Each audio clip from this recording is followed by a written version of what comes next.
जयराम जी कांके विधानसभा क्षेत्र में आज प्रोग्राम कर रहे थे, यहाँ पर भी विस्थापन का दर्द बढ़ा है, क्या कहना चाहेंगे? बिल्कुल, हमें लगता है यहाँ तो विस्थापन का दर्द बिल्कुल अनगिनत है। यहाँ के रग-रग में विस्थापन है, यहाँ के पग-पग में विस्थापित लोग हैं और मुझे लगता है कि झारखंड राज्य अलग करने की लड़ाई ये लोग आज भी लड़ रहे हैं। बेशक झारखंड राज्य अलग हो चुका है, धरती आबा बिरसा मुंडा की जन्म तिथि 15 नवंबर सन 2000 को झारखंड राज्य अलग हो चुका है। लेकिन अगर कांके क्षेत्र की मैं बात करूं तो यहाँ के लोग झारखंड अलग राज्य की लड़ाई आज भी लड़ रहे हैं, क्योंकि झारखंड अलग राज्य की लड़ाई थी जमीन बचाने की लड़ाई, अपने जमीनों के संरक्षण की लड़ाई। बिल्कुल यहाँ ऋण पास रिम पास है, यहाँ आईटीबीपी है, यहाँ पागल खाना है, यहाँ कैंसर अस्पताल है, यहाँ आपका बीआईटी मेसरा इसी विधानसभा में आता है, इसी विधानसभा में आपका और माने सीएमपीडीआई का आता है, इसी विधानसभा में आपका सीसीएल आता है। हमको लगता है 12 या 13 उद्योग ऐसे हैं इस विधानसभा के अंतर्गत आते हैं और वहाँ लोग विस्थापन की लड़ाई आज भी लड़ रहे हैं और बहुत ही मतलब कष्टकारी स्थिति में लड़ रहे हैं। इसीलिए मैंने कहा कि इस क्षेत्र के लोग झारखंड अलग तो हो चुका है लेकिन अलग राज्य की लड़ाई के तर्ज पर आज भी लड़ रहे हैं। ये दुर्भाग्य है, अलग झारखंड राज्य में इनके साथ ये व्यवहार, ये दुर्व्यवहार, ये दुर्भाग्य है। तो इसके लिए हम लोग चाहेंगे कि सरकार इस विषय को, जिला प्रशासन इस विषय को संज्ञान में ले और विस्थापन की जो मांगे हैं उस समस्या का निदान किया जाए। यहाँ के वर्तमान विधायक भी कहीं ना कहीं लोग सवाल उठाते हैं कि बाहरी और स्थानीयता प्रूव करता है कोर्ट में। देखिए, सबसे पहली बात है कि वो राजस्थान से हैं, ये लगभग तय है और चूंकि आप जनरल सीट में पूरे भारतवर्ष से आकर कहीं भी चुनाव लड़ सकते हैं, लेकिन जो आरक्षित सीटें होती हैं वहाँ उसी राज्य का निवासी होना चाहिए। जैसे कल्पना मैडम, वो भी चाहती तो किसी संथाल के लिए रिजर्व, मतलब संथाल के लिए नहीं, एसटी के लिए रिजर्व सीट पे जाके चुनाव लड़ती, लेकिन वो जाके गांडे की जनरल सीट से चुनाव लड़ी क्योंकि वो उड़ीसा राज्य की बेटी है। बहू झारखंड की है लेकिन बेटी उड़ीसा राज्य की है। तो ठीक उसी प्रकार जो समरी लाल जी हैं, ये राजस्थान से संबंध रखते हैं, लेकिन ये हमारे राज्य का दुर्भाग्य है कि लोग जानबूझकर मतलब गलत चीजों को इस राज्य में लगातार मतलब प्रचलित कर रहे हैं। समरी लाल जी का यहाँ से विधायक होना भी संवैधानिक है, क्योंकि वो हमारे राज्य के नहीं है, अतः आरक्षित सीट से चुनाव नहीं लड़ सकते हैं। और सबसे दुर्भाग्य की बात, वो दुनिया की सबसे बड़ी पार्टी से चुनाव लड़कर विधायक बने, ये बड़ा विचित्र है। आज के अखबार में सुर्खियों में दिया गया कि चंपा सोरेन आपकी पार्टी में शामिल हो सकती, तो क्या कुछ है इसमें? देखिए, सबसे पहली बात, उस राज्य के कदावर नेता हैं, इस राज्य के एक इतिहास में उनका दौर रहा है, लेकिन उनकी ओर से कोई पहल नहीं हुई है। अगर ऐसी पहल होगी तो हम लोग बैठकर उस पर जरूर चर्चा करेंगे, लेकिन अभी ऐसी कोई बात नहीं हुई। जयराम जी, जिस तरह से हमेशा देखा जाता है कि देवेंद्र जी कहीं पर भी अगर सभा होती है तो आते हैं, लेकिन आज यहाँ पर नहीं आए, क्या कारण? देखिए, ये तो उनका निजी कारण हो सकता है, क्योंकि मैंने आकर पूछा कि भाई नहीं आए हैं, तो उन्होंने कहा नहीं, हम लोग टेलीफोन किए, लेकिन मैंने भी फोन किया उनको। उनका 9431 और 9470 दोनों नंबर स्विच ऑफ है और ऐसा मालूम हुआ कि उन्होंने एक नया सिम लिया जो उनके 4-5 लोगों तक ही सीमित है।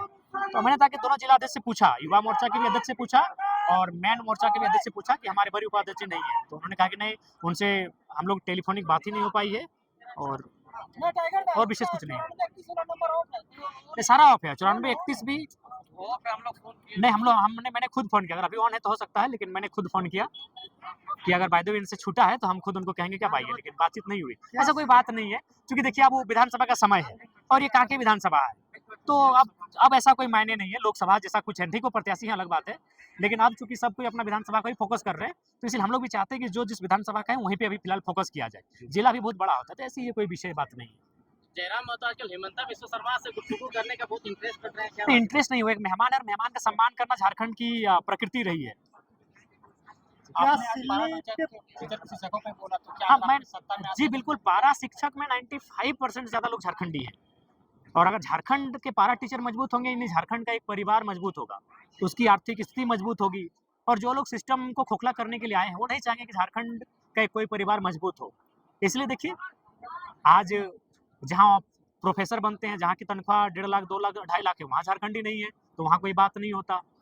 पीजीटी में ओपन टू ऑल कैटेगरी में धड़ल्ले से बाहर के लोग आते हैं, वहाँ कोई बात नहीं होता, लेकिन जब पारा शिक्षक की बात आती है तब देखते हैं लग मौन साध लेते हैं। 24 सालों से ये मानना होगा आपको कि राज्य की शिक्षा व्यवस्था की रीढ़ है, वो शिक्षक होकर उन्होंने, हमें लगता है, बहुत सारा काम किया। कभी दवा भी बांटे तो कभी जनगणना भी किया, तो जनगणना तो खैर करते हैं शिक्षक, लेकिन उसके अलावा भी बहुत सारे ऐसे काम किए जो शिक्षकों का नहीं था। तो नो डाउट 24 साल से झारखंड की शिक्षा की जो रीढ़ है उसको थाम कर बैठे हैं पारा शिक्षक। क्या सिल्ली के पूर्व विधायक अमित कुमार महतो आपके संपर्क में है क्या? देखिए संपर्क में है, बातचीत होती है, अगर वो हमारे राजनीतिक दल से आएंगे तो मैं, चूंकि बड़ी उपाध्यक्ष जो हमारे बड़े भाई देवेंद्र जी हैं उसी क्षेत्र से हैं, तो मैं ये निर्णय उन पर छोड़ देता हूँ।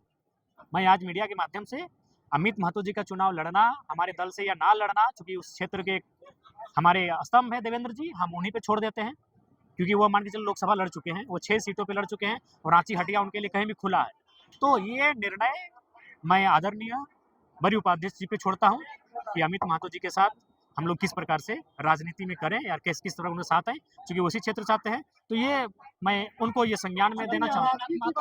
कोई नाराजगी ऐसी कुछ नहीं है।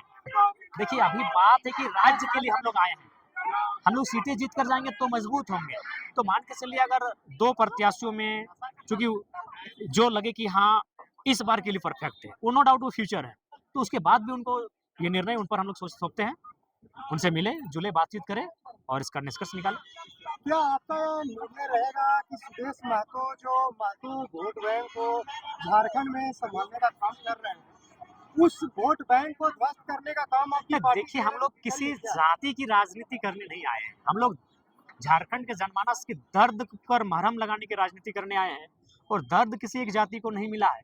परीक्षा में बैठने वाले छात्र एक जाति के नहीं होते हैं, विस्थापन होने वाले लोग एक जाति के नहीं होते हैं, नौकरियों में धक्का खाने वाले लोग एक जातियों के नहीं होते हैं, पारा शिक्षक एक जाति के नहीं हैं, आंगनबाड़ी की सेविकाएं एक जाति के नहीं हैं, स्वास्थ्य कर्मी एक जाति के नहीं हैं, सहायक पुलिस कर्मी एक जाति के नहीं हैं।